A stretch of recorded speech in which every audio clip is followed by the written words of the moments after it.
Alrighty, so this next plant, the Hoya Polyneura, one of my absolute favorite Hoyas. It's also called the fishtail Hoya.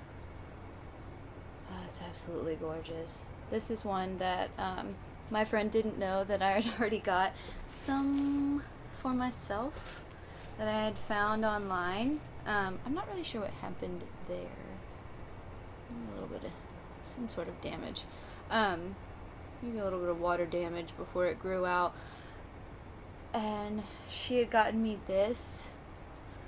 And how could I say no, even though I already had one? I love them so much. I'm going to make this video super quick. All we're going to do is propagate this.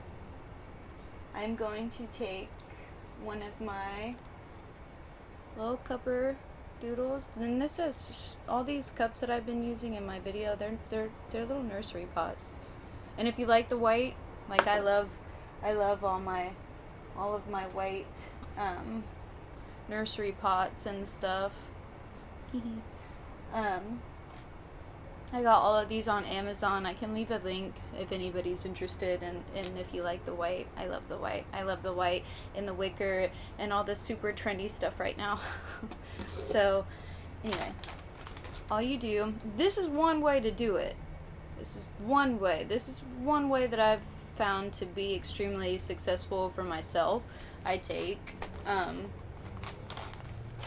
orchid moss. You just get this at Lowe's, Ace Hardware, Tractor Supply, literally anywhere. And you just take a little bit of it.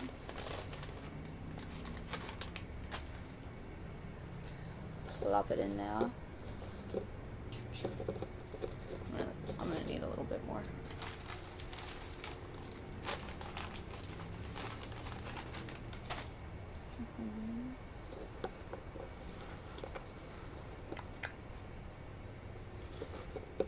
Fill it up to the top.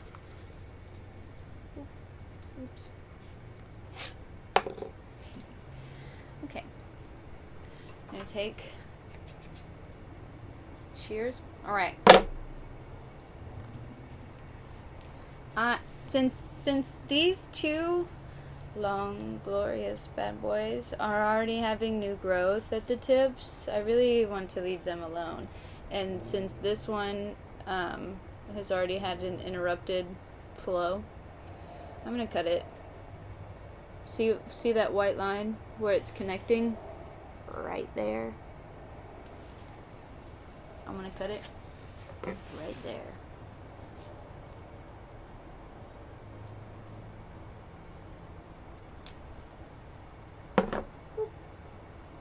Okay. Little milky milk.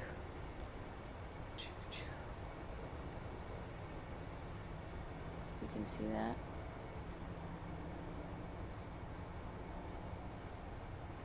Alright, then I'm going to, I want this dead piece off the top.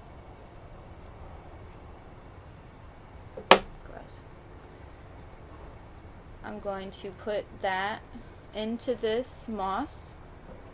I'm going to super soak it.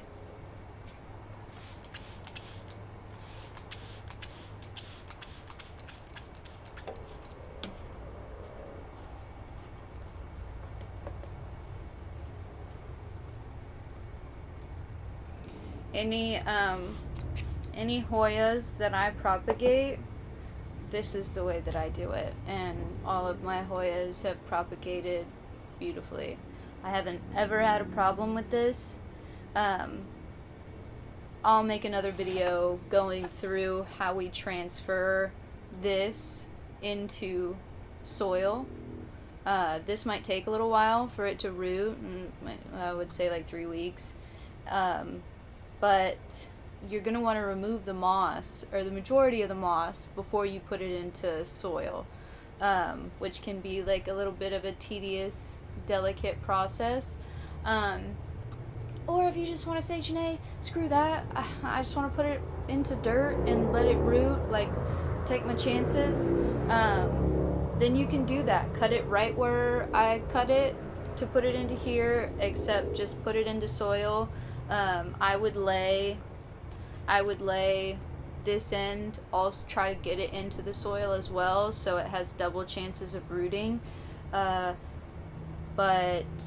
this way I feel like is safer. It's less prone to rot, and it has lots of oxygen to get to the roots. I have never been successful with rooting a Hoya in water. I'll say that, though. They all just turn to mush on me. Maybe I don't have the magic touch of some sort, but it doesn't work out. It does not work out for me. But anyway, that's it. I've just gotten the moss nice and wet. Just shoved it right down into there. You can always check. You can always peek in there. I wouldn't suggest peeking in there until about 2 weeks if you can stand it for that long. But yeah. And that's it. That's all you have to do. And I love my Polyneura. And if all you wanted to do was know how to propagate it, cool. If you want to know how I take care of it, like if you just wanted to know how to propagate it, cool, and you can exit out of the video. If you want to know how I take care of my Hoya Polyneura, then I will explain that right now. I have this one out here in my greenhouse, and then I have my Polyneura Splash. I have 2 splashes and 2 originals inside, and one more. There's one more somewhere. Maybe my front porch?